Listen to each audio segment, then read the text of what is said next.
ओम नमो भगवते वासुदेवाय। ओम नमो भगवते वासुदेवाय। ओम नमो भगवते वासुदेवाय।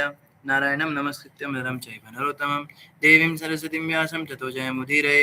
नष्टप्रायेषु भद्रेषु नित्यं भागवत सेवया भगवती उत्तम श्लोके भक्तिर्भवति नैष्टिकी। कृष्णाय वासुदेवाय देवकी नंदनाय च नंदगोपकुमाराय गोविंदाय नमो नमः। जय श्री कृष्ण चैतन्य प्रभु नित्यानंद श्री अद्वैत गदाधर शिवासादि गौर भक्तवृंद। गुरुवे गुरुचंद्राय राधिकाय तदालये कृष्णाय कृष्ण भक्ताय तद्भक्ताय नमो नमः। मुखं करोति वाचालं पंगुं लंघयते गिरिं यत्कृपातमहं वन्दे श्रीगुरुं श्रीपरमानन्दमाधवं श्रीचैतन्येश्वरम्। हरे कृष्ण कृष्ण कृष्ण हरे हरे हरे राम राम राम हरे हरे। हरे कृष्ण। आप सभी भक्तों और माताओं का हार्दिक स्वागत है आज की श्रीमद् भागवतम की इस कक्षा में। स्वागतम सुस्वागतम। और हम चर्चा कर रहे हैं श्रीमद् भागवतम स्कंद 1 अध्याय 15 श्लोक संख्या 24 पर। तो 24 नंबर श्लोक हम शुरू करेंगे। प्रायेणैतद्भगवद् ईश्वरस्य विचेष्टितं मिथो निघ्नन्ति भूतानि भावयन्ति च यन्मिथः। यहाँ पे बता रहे हैं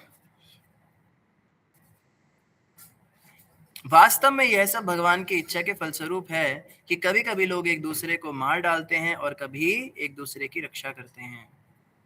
तो आप सभी देख रहे हैं कि अर्जुन कितना सुंदर दिव्य ज्ञान दे रहे हैं। और अर्जुन की विशेषता यह है कि अर्जुन ने कहा मैंने भगवान श्री कृष्ण का वो गोपनीय ज्ञान सुना है, भगवत गीता का ज्ञान सुना है, इसलिए मेरे तो मोह और संशय हमेशा हमेशा के लिए नष्ट हो चुके हैं। हे भ्राता युधिष्ठिर, इस संसार के अंदर कोई भी समस्या, कोई भी संकट अब मुझे आ जाए, मैं तो नहीं फंसने वाला, मैं तो नहीं मोह में पड़ूंगा। मेरा तो ऐसा मोह जड़ से निकाल के फेंका है भगवान श्री कृष्ण ने, मुझ पे भी इसका असर नहीं होगा। तो हम देख सकते हैं कि कितने ध्यान से और कितने सेंसिटिविटी के साथ बातचीत कर रहे हैं अपने भाई से। उन्हें भी पता है कि युधिष्ठिर महाराज को ठेस पहुंचेगी ये बात सुन के, और कितना उनके लिए कष्ट का अनुभव होगा उनको ये जान के कि भगवान श्री कृष्ण अब नहीं रहे इस धराधाम पे।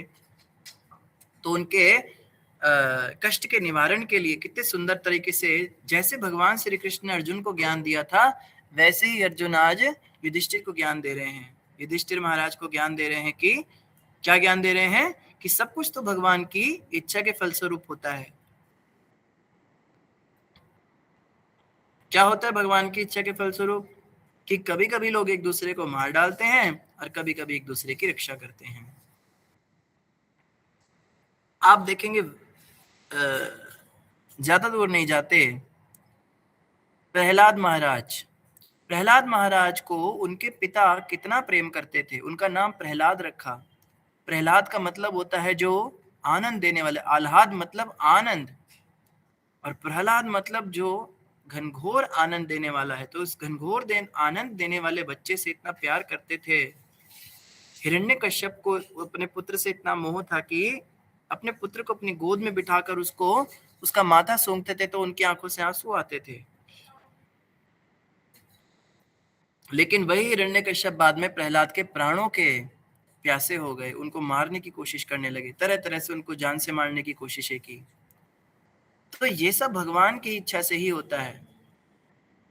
ऐसा ही सेम दिव्य ज्ञान प्रहलाद जी ने भी दिया था। आपको याद होगा कि प्रहलाद जी से नरसिंह भगवान ने कहा था कि तुम्हारे पिता के लिए तुम क्यों मांग रहे हो प्रहलाद, उनकी रक्षा क्यों चाहते हो, उसने तो तुम्हें कष्ट दिया। तब प्रहलाद ने यही कहा था, प्रभु कौन किसको कष्ट देता है, ये सब कुछ विधाता के विधान से होता है। तो अर्जुन भी यही समझा रहे हैं। और ये सुनने में बड़ा हल्का लग रहा है, लेकिन ये बहुत बड़ी बात है। ये एक बात अगर हमें समझ में आ जाती है तो इसी से भगवत प्राप्ति हो जाएगी। कहते हैं ना कि एक श्लोक भी अगर जीवन में उतार लें हम, मान लो हमने पूरे 18,000 श्लोक नहीं पढ़े, हमने गीता के 700 श्लोक नहीं पढ़े, एक ही श्लोक अगर हम पढ़ के समझ जाएं, उसको जीवन में धारण कर लें, उतने में ही भगवत प्राप्ति हो जाएगी हमको। तो ये श्लोक अकेला ही सामर्थ्यवान है हमको भगवत प्राप्ति कराने के लिए। बहुत ही सुंदर श्लोक है और इसमें जो शिक्षा दी है, अगर ये जीवन में उतर गई तो फिर तो कुछ चाहिए ही नहीं जीवन में। और कुछ और क्या चाहिए व्यक्ति को? क्या यहाँ पे ज्ञान दे रहे हैं कि कभी कभी लोग एक दूसरे को मारते हैं और कभी कभी एक दूसरे की रक्षा करते हैं। ये सब विधाता के विधान से होता है।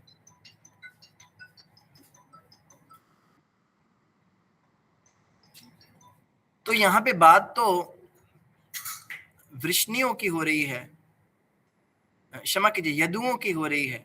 यदु वंश के जितने भगवान श्री कृष्ण के परिवार के जन थे, उनकी बात हो रही है कि उन लोगों ने कभी तो एक दूसरे की रक्षा की थी और अभी अचानक से एक दूसरे को मार डाला। लेकिन ये बात सभी पे लागू होती है।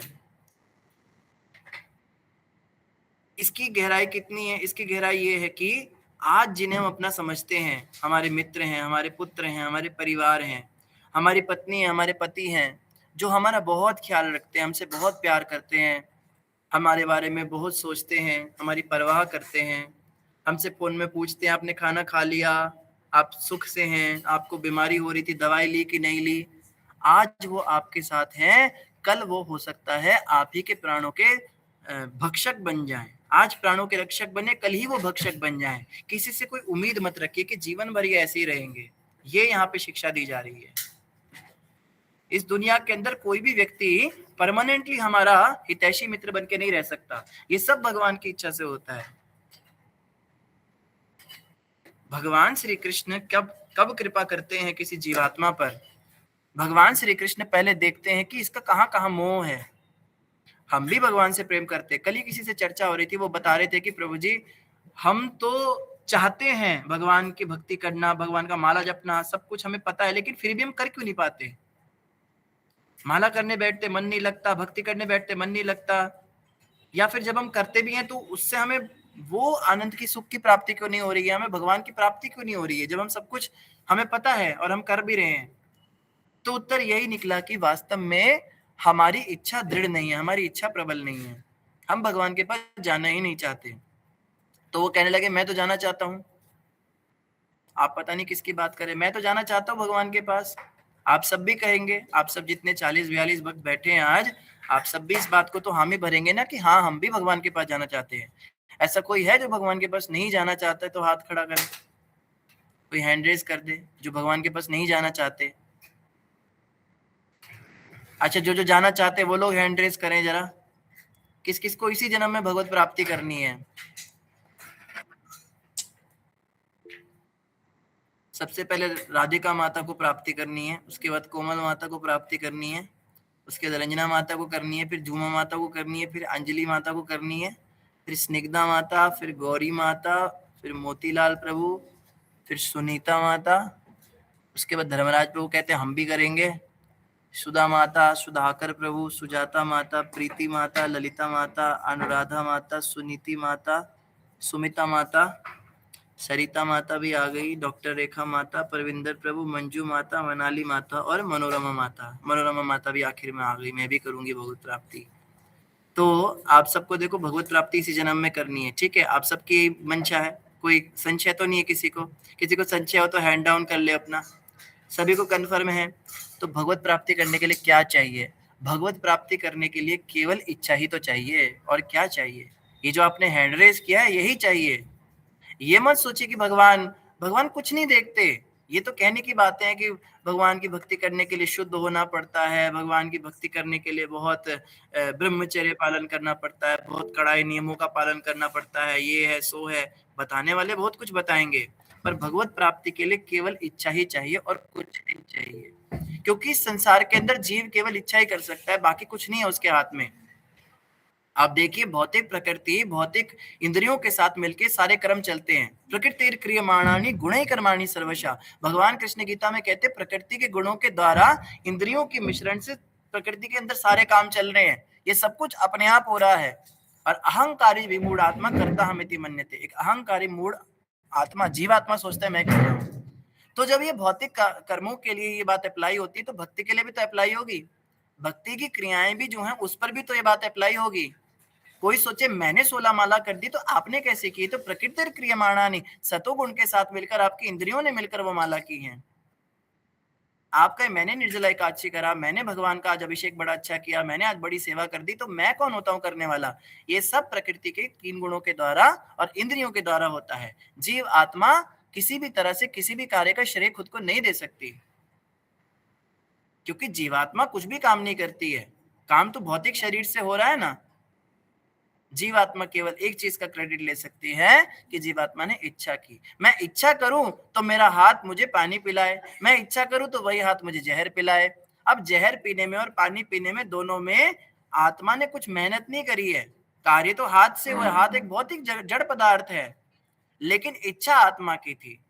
तो आत्मा की इच्छा अनुसार ही संसार के अंदर सारे साधन हैं। देखो, भगवान ने शराब भी बनाई है, भगवान ने अमृत भी बनाया है, लेकिन इच्छा के अनुसार कुछ लोग शराब पीते हैं, कुछ लोग अमृत पीते हैं, कुछ लोग चरणामृत पीते हैं। सबकी अपनी अपनी एक इच्छा ही तो है जो जीवात्मा कर सकता है।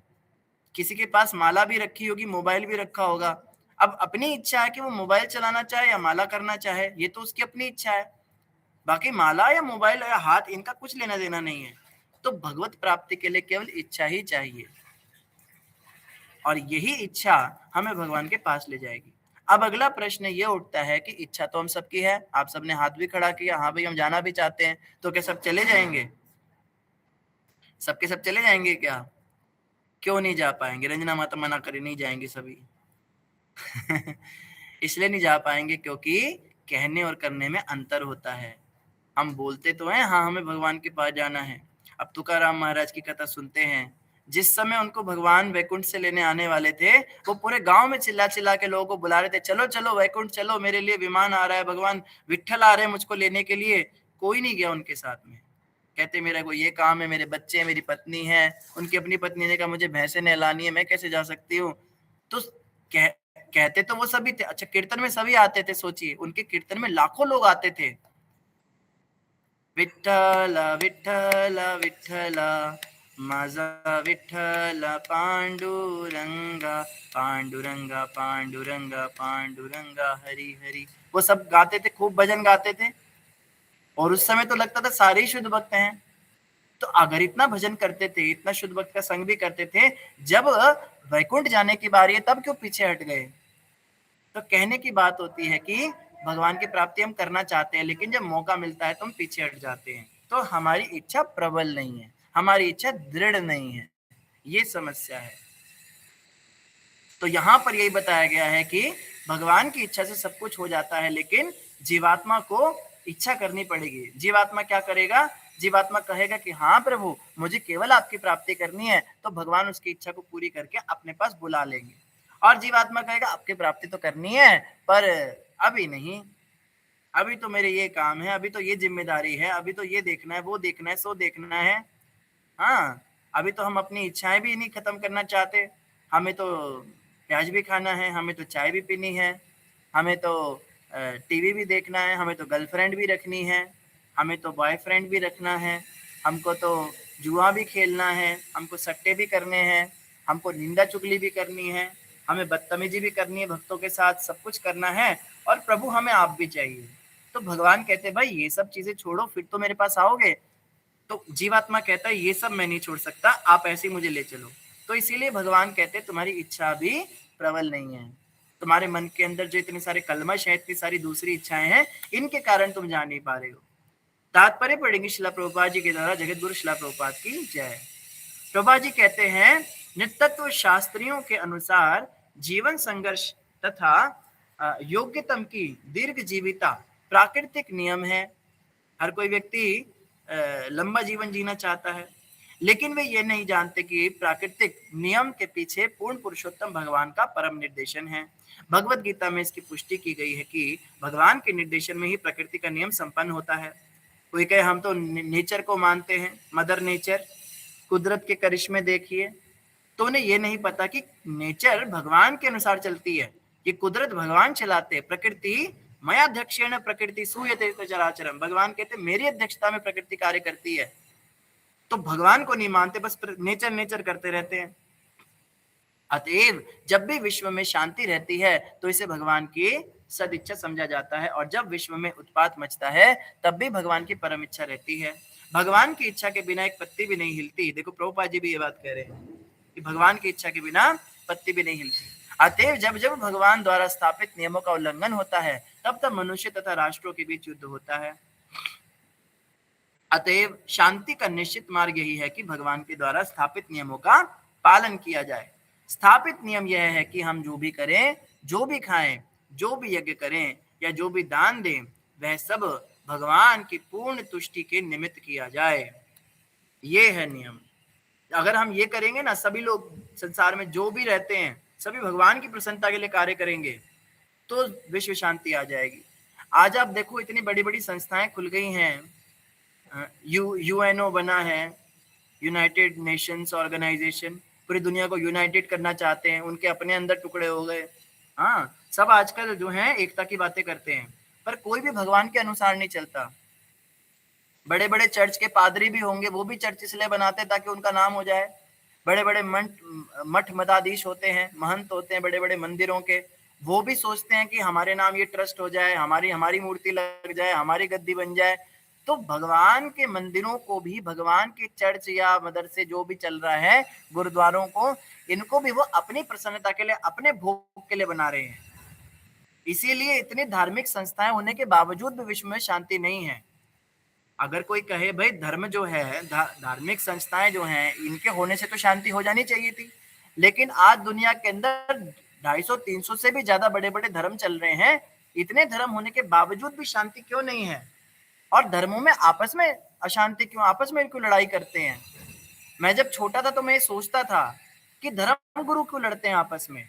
हिंदू मुसलमानों से लड़ते हैं, सिख हिंदुओं से लड़ते हैं, क्रिश्चियन मुसलमानों से लड़ते हैं, हिंदुओं से लड़ते हैं, आपस में यहूदी सबसे लड़ते हैं। ये लोग आपस में क्यों लड़ते हैं? इनका तो, अगर ये धार्मिक है, धर्म तो अहिंसा सिखाता है, तो ये लड़ाई क्यों करते हैं आपस में एक दूसरे से?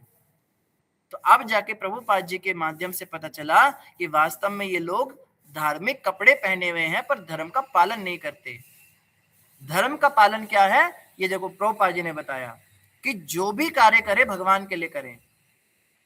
और ये लड़ाई किस लिए करते हैं? ये इसलिए नहीं करते कि हमारा खालसा का नाम हो जाए, हमारे राम का नाम हो जाए, हमारे अल्लाह का नाम हो जाए। ये चाहते मेरा नाम हो जाए, मेरी ब्रांडिंग हो। मेरा धर्म श्रेष्ठ है केवल इसलिए क्योंकि मैं उसका पालन करता हूं, और मेरे धर्म में कोई दूसरी खासियत नहीं है। मेरा धर्म सिर्फ इसीलिए श्रेष्ठ है क्योंकि मैं उसका पालन कर रहा हूँ। मैं जिस धर्म का हूँ वही धर्म श्रेष्ठ है, और कल को अगर मैंने धर्मांतरण कर लिया किसी दूसरे धर्म में तो वो श्रेष्ठ हो जाएगा। एक माता जी थी, मेरे को इंस्टाग्राम पे उसकी रील्स देखता था मैं, वो इस्कॉन से जुड़ी हुई थी, छोटी उम्र की थी बच्ची, कोई 12-13 साल की होगी। बड़ी रील बनाती थी वो, हरे कृष्णा वाली रील बनाती थी, उसपे सिखाती थी सबको एकादशी कैसे रखते हैं, माला कैसे करते हैं। बड़ी बहुत अच्छी भक्त थी, बड़े उसके लोग फॉलोवर बने, उसको देखते रहे। कुछ दिनों के बाद उसने राधा वल्लभ संप्रदाय ज्वाइन कर लिया। फिर वो प्रेमानंद जी के गुण गाने लगी और इस्कॉन को गाली देने लगी, उसी यूट्यूब चैनल पे, इंस्टाग्राम पे, उसी रील पे जो है वो इस्कॉन में ऐसा होता है, वैसा होता है, हमारे तो राधा वल्लभ ही सबसे सही है, यहाँ पे ये है, यहाँ पे वो है, उधर तो पॉलिटिक्स है। फिर कुछ दिनों के बाद उसने राधा रमन वाले ज्वाइन कर लिए, राधा वल्लभ भी छोड़ दी, राधा वल्लभ की बुराई करने लगी, वहां पे ऐसा होता है, वहां वैसा होता है, यही सही है। अब आप बताइए वो किसकी ब्रांडिंग कर रही है? वो केवल अपनी ब्रांडिंग कर रही है, क्योंकि मैं, माई वे इज हाईवे, मैं जिसका पालन करती हूँ वही धर्म श्रेष्ठ है। ये मूर्खता है जीव की। ये करने वाले जो, और 99% धार्मिक गुरु आज यही कर रहे हैं, चाहे किसी भी मजहब के हों, धर्म के हो, रिलीजन के हों, सब यही कर रहे हैं, अपनी ब्रांडिंग कर रहे हैं। वो अपने धर्म को इसलिए श्रेष्ठ दिखा रहे हैं क्योंकि वो उसका पालन करते हैं। तो ये प्रभुपाद जी कह रहे हैं, अगर सारे धार्मिक संस्थान जितने भी आज चल रहे हैं वो सब वास्तव में भगवान की प्रसन्नता के लिए कार्य करना शुरू कर देंगे तो वास्तव में विश्व में शांति आ जाएगी, नहीं तो यही झगड़े चलते रहेंगे। प्रभुपाद जी आगे कहते हैं, भगवान की इच्छा के विरुद्ध ना तो कुछ किया जाए, ना खाया जाए, ना यज्ञ किया जाए, और ना दान दिया जाए। हमें विवेक से उन कार्यों में जिनसे भगवान प्रसन्न होते हैं तथा वे कार्य जिनसे भगवान रुष्ट होते हैं अंतर करना सीखना चाहिए। हमें क्या करना है? देखो सिंपल है। कोई पूछे भक्ति क्या है, कोई नया व्यक्ति है, बिल्कुल मान लो कोई बिल्कुल ही नौ सीखिया व्यक्ति है, उसे कुछ नहीं पता, वो कहे भक्ति क्या है, तो अब क्या समझाएंगे उसको? बड़ी सिंपल परिभाषा प्रभुपाद जी ने बताई, सबसे सिंपल तरीके से। कोई भी नया व्यक्ति, मान लो कोई गांव का व्यक्ति आ गया या कोई नया शहर का व्यक्ति है, लेकिन कोई नास्तिक व्यक्ति आ गया जिसको भक्ति का कुछ भी नहीं पता, वो आपसे आके पूछे भक्ति क्या है मुझे बताओ, सबसे सिंपल परिभाषा प्रभुपाद जी ने दी, आप वही काम कीजिए जो भगवान को पसंद है, और वो काम आप छोड़ दीजिए जो भगवान को पसंद नहीं है। बस यही भक्ति है। इससे सिंपल परिभाषा कौन दे सकता है बताओ? लोग कहते हैं कि प्रभुपाद जी की किताबें हमें समझ नहीं आती, बड़ी कॉम्प्लिकेटेड होती हैं, हम गीता प्रेस से पढ़ते हैं, हम दिव्य ज्योति वालों की पढ़ते हैं, हम उनकी पढ़ते हैं, इनकी पढ़ते हैं, उनकी सरल भाषा होती है। प्रभुपाद जी से सरल कोई आपको कहाँ मिलेगा? हम किसी और को कुछ नहीं कह सकते, लेकिन प्रभुपाद जी इतने कॉम्प्लेक्स नहीं है जितना उनको हम समझते हैं। प्रभुपाद जी कितने सिंपल शब्दों में कह रहे हैं, जो भगवान को पसंद है वही कार्य कीजिए, और जो भगवान को पसंद नहीं है वो कार्य छोड़ दीजिए। यही भक्ति है। इसी तरह किसी कर्म का निर्णय भगवान की प्रसन्नता अथवा अप्रसन्नता से किया जाता है। इसमें व्यक्तिगत स्वेच्छाचारिताओं के लिए कोई स्थान नहीं रहता। हमें सदैव भगवान की इच्छा के अनुसार चलना चाहिए। ऐसा कर्म योगा कर्मसु कौशलम कहलाते हैं, अर्थात किए गए कर्म जो भगवान के संबंध होते हैं। यही है किसी वस्तु को ठीक से संपन्न करने की कला। तो प्रोपा जी यही समझा रहे हैं इसमें कि अपनी इच्छा का कोई प्रश्न नहीं उठता, भगवान की इच्छा के अनुसार कार्य करना है। बस भगवान ने जैसा कहा है वैसे कपड़े पहनने हैं, भगवान ने जैसा कहा है वैसा खाना खाना है, भगवान ने जैसा कहा है वैसा जीवन जीना है, भगवान ने जितने घंटे का उतने घंटे सोना है, भगवान ने जितने बजे का उतने बजे उठना है, भगवान ने जैसे जैसे कहा है वैसे वैसे बनते जाइए, और कुछ करने की जरूरत नहीं है। जिसको सिंक्रोनाइज होना कहते हैं आजकल, सिंक होना किसी के साथ में, तो भगवान के साथ सिंक्रोनाइज करना है खुद को।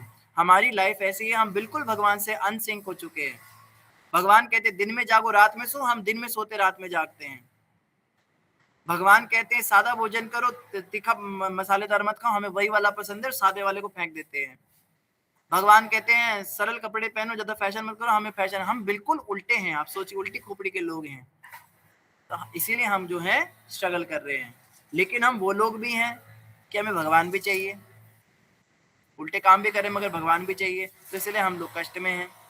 तो यही रास्ता प्रभुपाद जी ने बताया, जैसा भगवान चाहते हैं भगवान के रंग में रंग देना है खुद को।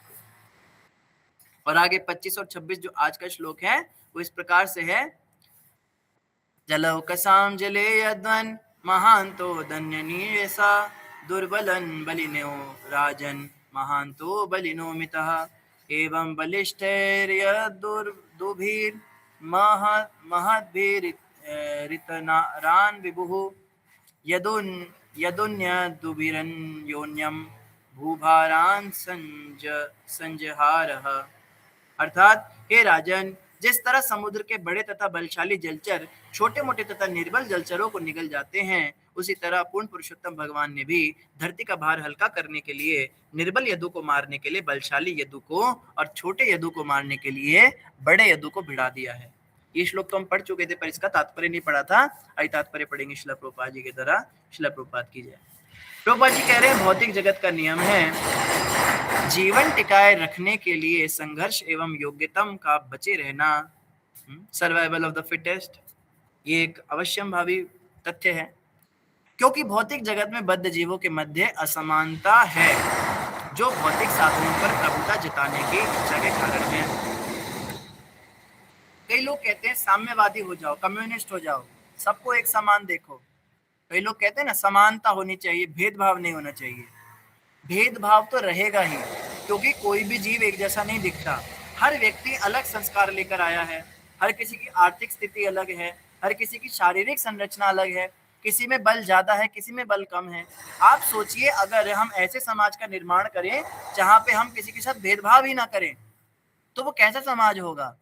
जिसको कम भूख लगती है और जिसको ज्यादा भूख लगती है, दोनों को एक जितना ही आप भोजन परोसेंगे, तो जिसको कम भूख लगती है वो बेचारा इतना खाएगा तो उसका पेट फट जाएगा, उसको उल्टी हो जाएगी, दस्त लग जाएंगे।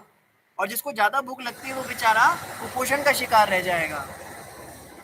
आप सोच रहे हैं, ये समता की जो बातें होती हैं, एक जैसा सबको एक बराबर, ये कभी संभव ही नहीं है। कोई व्यक्ति ज्यादा पढ़ा लिखा है, कोई कम पढ़ा लिखा है, दोनों को आप एक ही स्कूल में डाल दोगे तो वो लोग तो आपस में यही सोचते रह जाएंगे ना कि मैं तो बेकार हूं, यही बढ़िया है। तो ये कोई तरीका नहीं है जीवन जीने का। प्रभुपाद जी कहते हैं योग्यता सबकी अपने अपने हिसाब से होती है, साधन सबके पास अलग अलग होते हैं। इसी कारण से क्या है, भौतिक प्रकृति पर प्रभुता जताने की यही प्रवृत्ति बद्ध जीवन का मूल कारण है।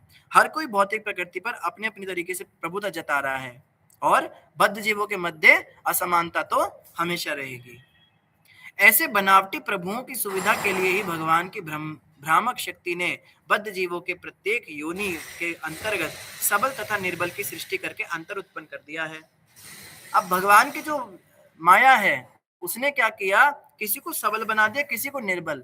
कई लोग तो भगवान को गाली दे देते हैं, अरे भगवान तुमने सबको एक जैसा क्यों नहीं बनाया, किसी को ज्यादा पैसे दिए, किसी को कम पैसे दिए, अरे हमें भी अमीर कर देते।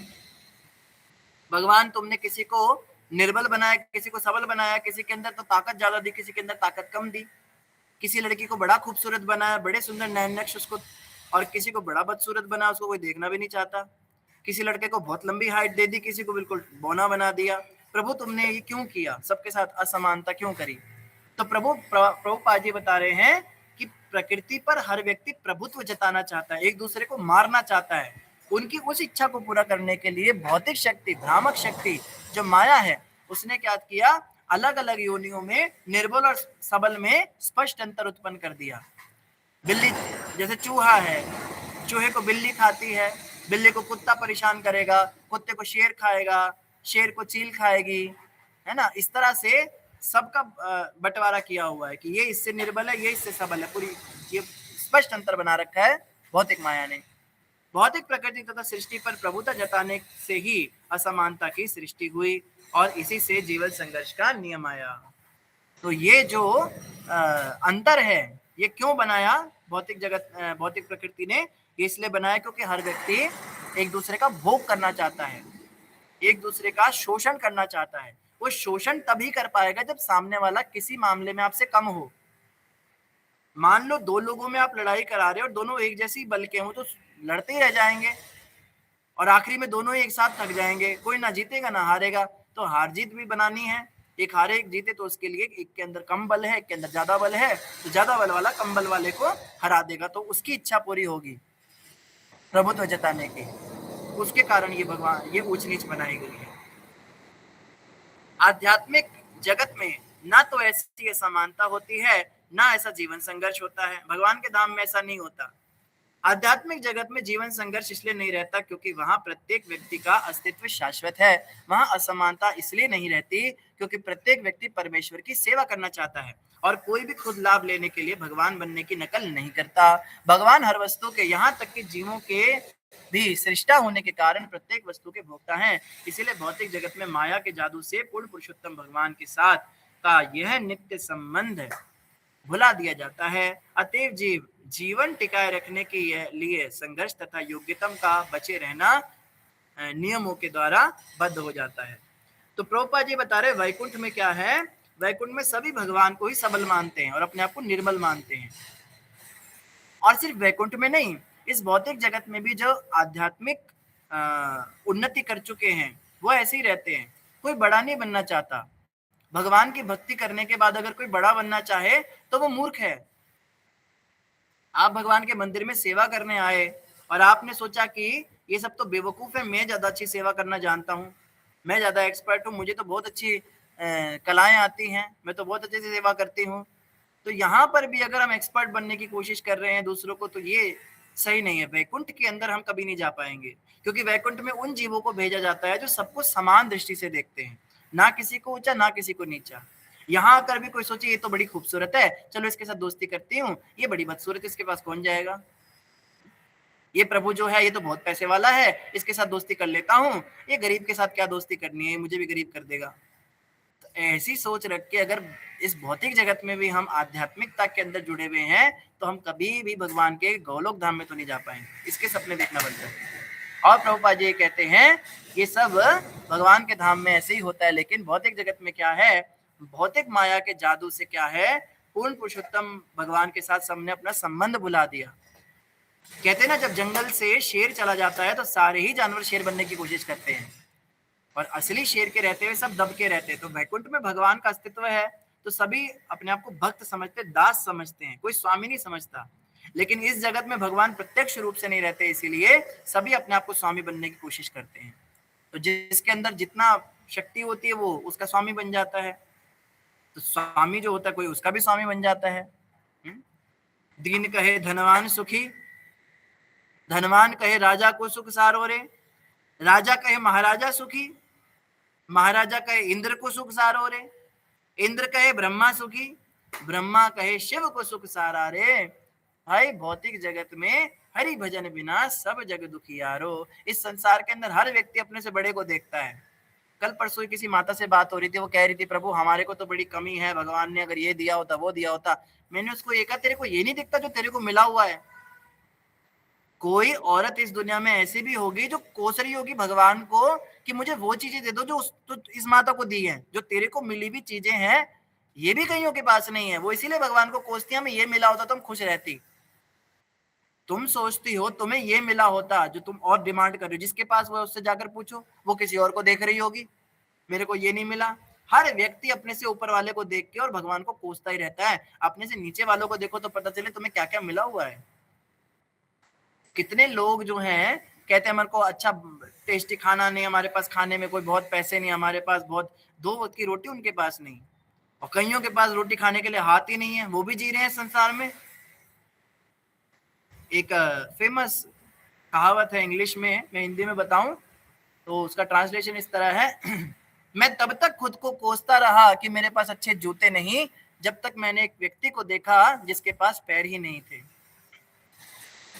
मैं कोसता रहा मेरे पास जूते नहीं थे, फिर मैंने उस व्यक्ति को देखा जिसके पास पैर नहीं थे, फिर मुझे पता चला कि मैं कितना ब्लेस्ड हूँ, मैं कितना ज्यादा भगवान के द्वारा कितना मुझे वरदान मिला हुआ है, कितना आशीष है मुझ पर भगवान का, कितनी कृपा है, मेरे पास पैर तो हैं अपने।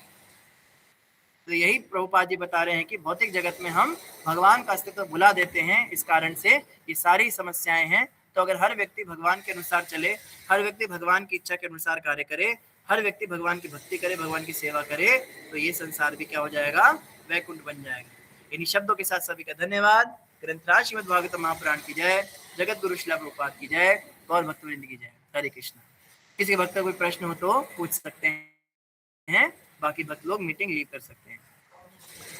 हरे कृष्णा प्रभु जी, दंडवत प्रणाम। हरे कृष्णा, दंडवत प्रणाम। बहुत अच्छा प्रश्न किया आपने। आपका उत्तर है हरे कृष्णा माता जी, दंडवत प्रणाम। राधिका माता जी। हरे कृष्ण प्रभु जी, दंडवत प्रणाम।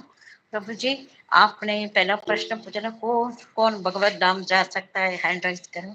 मैंने तो किया, लेकिन मेरे अंदर है ये मुझे मालूम है प्रभु जी। 3 बजे उठती हूँ, माला भी करती हूँ, 22 माला करती हूँ, इतना उसमें सच भी नहीं क्या कह रहे हो? मैं भगवत धाम में जाने के लिए आपने हैंड राइज तो किया, मुझे मालूम है मेरे में इतना नहीं है, भक्ति नहीं है, कुछ नहीं, जाने को मन है, लेकिन ऐसा मन में आता है। मैंने हैंडल तो कर दिया, सुबह उठती हूँ, माला करती हूँ, ज्यादा होता है माला में, हरे कृष्ण से ध्यान कम होता है, बाकी विषय में ध्यान ज्यादा होता है। अच्छा, ऐसा प्रभु जी। अरे भगवान के पास जाना चाहते हो कि नहीं जाना चाहते हो, ये सवाल किया था। जाने की स्थिति, औकात तो किसी की नहीं, मेरी भी औकात नहीं जाने की। भगवान के धाम क्या, हमारे तो स्वर्ग जाने की स्थिति नहीं है, हमारे पास तो इतने भी पुण्य नहीं है, इसलिए ज्यादा डर लगता है। आप जैसे लोग हैं ऐसे कहेंगे, मेरे जैसे तो कहाँ जाएंगे। इसीलिए सवाल ही ये पूछा था, इच्छा है कि नहीं है? इच्छा है, इच्छा तो ज्यादा है, बस इच्छा ही रखनी जरूरी है। इच्छा बनाए रखो, 100% है प्रभु जी, भक्ति नहीं वो सब सोचना ही नहीं है। योग्यता विचारे किछु ना ही पाए, तोमार करुणा सार। योग्यता देखने लगे प्रभु तो हमारे पास तो कुछ भी नहीं रहेगा। योग्यता देखोगे तो फिर तुम लुट जाएंगे, 12 के भाव में बिकेंगे, फिर तो कुछ नहीं हमारे पास। बस एक इच्छा है, भाव भरा दिल है, आपके पास आने का पूरा मन है।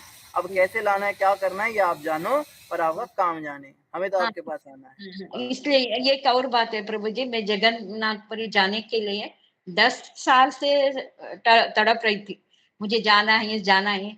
सुबह उठ के शाम को जगन्नाथ से, कृष्ण से ये पूछती, मुझे जगन्नाथपुरी जिंदा, अभी तो ये जो मेरा 59 है, तब बाद में जाएंगे ये डर रहता था।